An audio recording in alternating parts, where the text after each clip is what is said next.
अच्छा। हाँ तो शादी से जाना हो कोई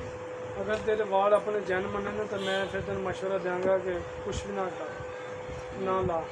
क्योंकि जो मैं सैडा जब माड़ी लानी होंगी जाना पूरे सिर से मैं नहीं लाता बस मैं सैडा से माड़ी ला के बस इन्नी क्योंकि शादी से जाना हो फंक्शन से जाना हो माड़ी सैडा ला के छाती इतों तक ही रख बस,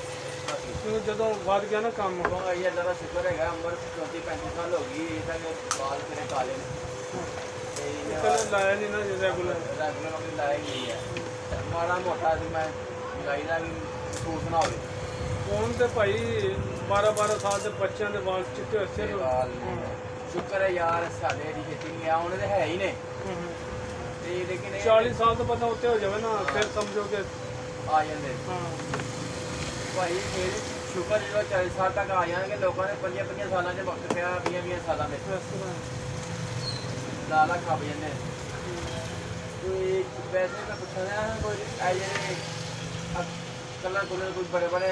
आला कलर आए ने बड़े बड़े बढ़िया कलर आए ने बड़े आसानी ना पता ला लूंगा तो अच्छी चीज़ है ये ना शैम्पू भी है ना कलर भी है ना मेरे को शैम्पू ये नुकसान ज़्यादा कि नहीं करते शैम्पू घट करता जी नुकसान कलर कोई भी है ना उन्हें काम बताना ही कटाना नहीं चाहे शैम्पू वाला हो काला पत्थर हो या कलर हो उन्हें बताना ही हाँ अगर तेरे जन्मन है ना तो फिर रहने दे मैं मेरे क्यों वाल इन्ने जन्मन ने मैं तेल बड़ा इस्तेमाल करना कुछ कि रात में सोना है ना मैं रंग बन गया तेल जो पूरी कंपनियां कटती है ना होंगे तेल जैनवन मिक्स कर लेना हाँ और रात में मैं ला के सोए ना फिर मैं ला लेना सारा दिन मैं कुछ नहीं लाना हल्का या शैनर बस ला देता बाल ज़्यादा खराब ना हो वो तेल मेरे बाल बचे सही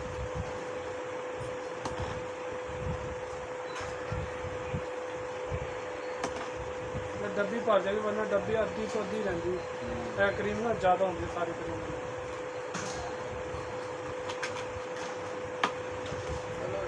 मैं देती है कोई 14-15 बंद शुक्र अल्लाह पाक का बड़ा कमाल का रिस्पॉन्स है हालांकि इनकी डिमांड पूरी नहीं हो रही शुक्र अल्लाह पाक इन्नी डिमांड है एक तो हम परसों स्टॉक आया थे अंदर तो मैं 1-2 पीस पैन पास खत्म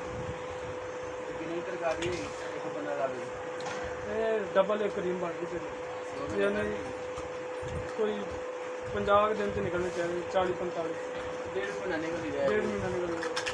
लेकिन मज़ा आ जाएगा इंशाल्लाह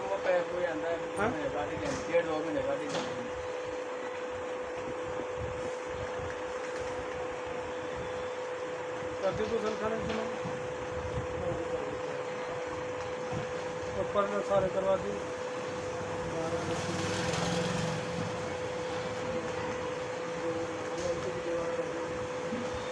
अंदर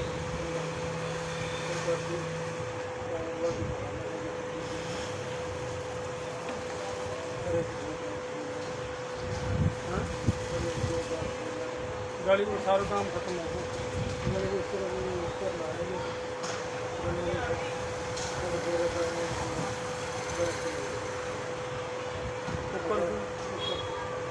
ऊपर भी कर दो टायर वाला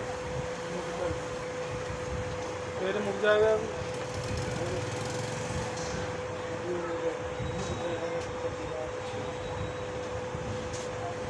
वो तो मैं यार चेन्नई करवा लेंगे एक दिन अब पलस्तर करवा देंगे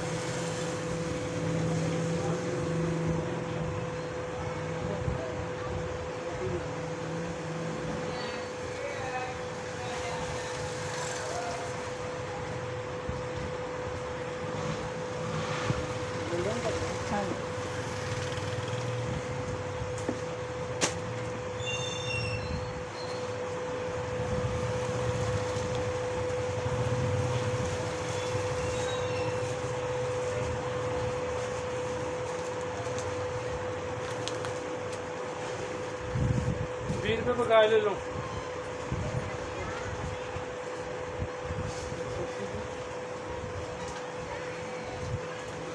स्कूल गाड़ी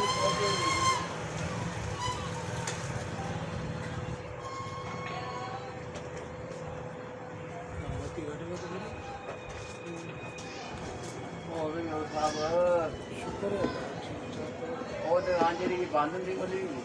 ਯਾਰ ਅੱਜ ਕੱਲ ਬੰਦ ਹੈਗੀ ਬੰਦ ਹੀ ਹੁੰਦੀ ਮੇਰੇ ਖਿਆਲ ਨਾਲ ਰਹਿ ਗਏ 2-4 ਦਿਨ ਕੰਮ ਹੋ ਗਿਆ ਵੀ ਘਰ ਬਣਾਇਆ ਨਾ ਉਹਦੀ ਵਜ੍ਹਾ ਉੱਧਰ ਲੱਗੇ ਉਹ ਮਿਸਤਰੀਆਂ ਨੇ ਕਦੀ ਕੋ ਸੀਮਟ ਕਦੀ ਸਰੀਆ ਉਹ ਤੁਸੀਂ ਜ਼ਿਆਦਾ ਤਾਂ ਹੁੰਦੇ ਨਾ ਮੈਂ ਪਿਛਲੇ ਟਾਈਮ ਜਾਣਾ ਸੁਬਾਹ ਦਾ ਟਾਈਮ ਇੱਥੋਂ ਆਉਣਾ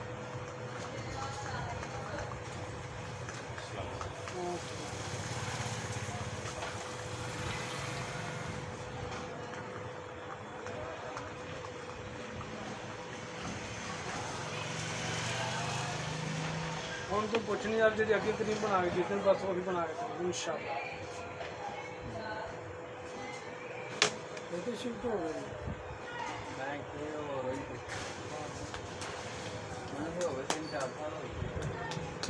ਗਏ ਇਹ ਡਬਲ ਬਣ ਗਈ ਤੇ ਜਾ ਕੇ ਨਿਕਲ ਜਾ ਉਹਨੇ ਬੜੇ ਦਿਨ ਨਿਕਲੇ ਜਾਂਦੇ ਨੇ ਇਨਸ਼ਾਅੱਲਾ ਅੱਖਾਂ ਤੋਂ ਲਾ ਕਰਦੇ ਹੱਥਾਂ ਵਾਲੀ ਮੇਰੇ ਕੋਲ ਇੱਕ ਲੈਦਾ ਹੈ ਯਾਰ ਉਹ ਵੀ ਤੋਹਫਾ ਹੀ ਇਹ ਵੇਖੇ ਨਾਲ ਮੂੰਹ ਵਾਸਤੇ ਤੇ ਮੂੰਹ ਵਾਸਤੇ ਲਾਣੀ ਤੇ ਲਾ ਲੈਣਾ ਅਗਰ ਹੱਥਾਂ ਦੇ ਲੱਗੇ ਨਾ ਕਰੀਮ ਬਸ ਕਰੋ ਉਹ ਫਿਰ ਜਦ ਖਤਮ ਹੋ ਜਾਂਦੀ ਹੈ। ਹੱਥ ਪੈਰਾਂ ਦਾ ਖਰਚਾ ਜ਼ਿਆਦਾ ਫਿਰ ਇਹਨਾਂ ਨਹੀਂ ਆਣਾ ਹਾਂ ਰਿਜ਼ਲਟ ਦਾ ਹੈਗਾ ਦੂਸਰਾ ਕਿਉਂਕਿ ਫੇਸ ਹਲਿਆਦਾ ਹੱਥ ਪੈਰ ਉਹਦੇ ਨਾਲ ਹਾਰਡ ਹੱਥ ਪੈਰ ਹਰ ਕਰੀਮ में ਫਰਕ ਨਹੀਂ ਪਾਉਂਦੇ ਰਫੇਰਾ ਨਹੀਂ ਉਹਦਾ ਕੀ ਹਿਸਾਬ ਉਹ ਮਿਲ ਜਾਏਗੀ 1000 ਰੁਪਏ ਦੀ ਅੱਛਾ ਉਹ ਦੇ ਦੇ ਫਿਰ ਯਾਰ ਉਹ ਵੀ ਬਣਾਈ ਦੇ ਮੈਂ